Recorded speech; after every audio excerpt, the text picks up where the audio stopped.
I was never one to believe in the supernatural. I always relied on science and empirical data as my guides, especially in my work. I've been a nurse for about 5 years, and I've faced difficult situations, but nothing could have prepared me for what happened at St. Agnes Hospital, where I worked about 3 months ago.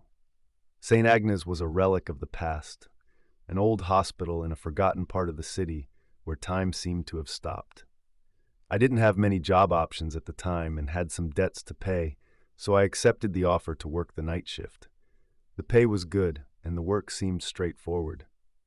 I expected just a few uneventful nights, but on my first day I realized something was wrong. First of all, as I mentioned, it was a very old hospital, originally built as a kind of sanatorium for people with a rare dermatological condition known as Eagle syndrome. It's a little-known disease that requires an adapted lifestyle, including very low exposure to light. Because of this, the hospital had an oppressive atmosphere. The hallways were long, dark, and the lights flickered constantly. The decor, too, was eerie. Wooden panels showing signs of age and portraits of the hospital's founders and early staff that seemed straight out of a horror movie. It was almost as if their eyes followed you as you walked by. There was, of course, an absolute silence, broken only by the distant hum of some medical equipment. It felt like the building itself was alive, breathing in unison with its inhabitants. My first night was quiet, but I felt an inexplicable unease. There was something in the corridors, something I couldn't identify, but I knew it was there. I tried to convince myself it was just my imagination, but the more I tried to ignore it, the stronger that feeling became. Eventually, I distracted myself by organizing some supplies, convincing myself that it was just my mind adjusting to the night shift world. The only thing that really caught my attention was when I used the bathroom. I finished what I had to do and washed my hands, but when I went to check my reflection, there was no mirror. In the bathroom, in the corridors, in the nurses' stations, there wasn't a single mirror anywhere. I knew this was unusual, but I didn't want to seem paranoid, so I let it go. I just mentioned it to another nurse. "Oh, it's to avoid scaring the patients. They don't like mirrors much, and sometimes they can reflect light from somewhere." That was enough to convince me. In the second week, I was assigned to care for a particular patient. His condition was pitiful. His appearance was extremely pale with sunken eyes. He had been rushed to the hospital without identification and was in a constant state of delirium. His eyes were glazed, and he murmured incomprehensible things, words I couldn't understand, but that caused me a deep sense of discomfort. While checking his vital signs, he suddenly became agitated, grabbing my arm with a strength I didn't expect from someone in his condition.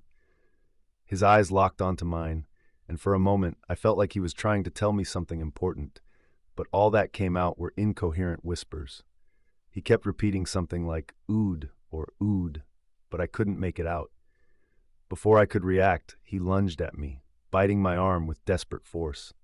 I felt a sharp pain, and my immediate reflex was to push him away with all my strength. He fell back onto the bed, looking exhausted, and I stood there, breathing heavily, holding my now bleeding arm. The on-call doctor appeared soon after, drawn by the noise, but his reaction was strangely apathetic. He looked at the man with a mix of pity and annoyance, as if it were a minor inconvenience.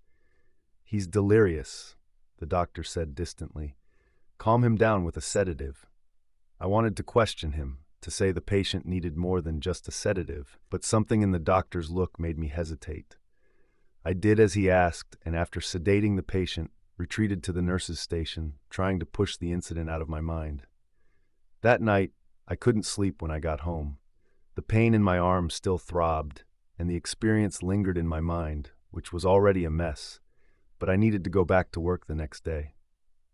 About 3 days later, the atmosphere in the hospital was even heavier. It was as if the air was charged with electricity, almost difficult to breathe. The corridors seemed even darker, and the silence deeper. I felt a constant presence, as if I were being watched, but every time I looked back, there was nothing, just the cold, silent emptiness. During my shift, I decided to check on the patient who had bitten me the previous night. When I entered the room, I found him motionless, almost like a corpse. His skin was even paler, and his lips were stained crimson. The monitor next to the bed showed weak but present vital signs. However, what disturbed me the most was a seemingly trivial detail: the reflection on the steel tray I was holding. There was no reflection. The bed was there, the equipment was there, but the patient wasn't. Fear began to form in my stomach, rising to my throat. I tested it again, changing the tray's position, but the result was the same. My mind tried to rationalize it, but my instinct screamed that this was not natural, that I needed to get out of there as quickly as possible. I stood in shock for a few seconds, unable to process what I was seeing.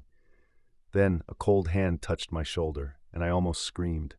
It was one of the veteran nurses, with a neutral expression on her face.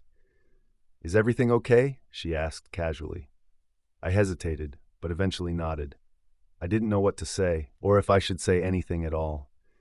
Everything felt so surreal, as if I were trapped in a nightmare. I decided to leave the room and continue my shift, trying to distract myself with the usual tasks. But the fear persisted, gnawing at me whenever I picked up a tray. Later that night, while walking through the empty corridors, I heard voices. I followed the sound, finding a dimly lit room where a group of doctors and nurses were speaking in low voices. They had their backs to me, and I hid behind a slightly open door, listening. The words I heard chilled me to the bone. They were talking about me. They discussed how he had chosen the next victim, and that I was being prepared. One of the doctors mentioned that the patient who bit me was an indicator, someone being used to test who was ready for the process. My heart raced. They were planning something for me, and it didn't seem good. Before I could leave, a dark shadow passed by the door crack, and I felt a cold presence behind me. I didn't need to look to know it was the patient, the man who had no reflection.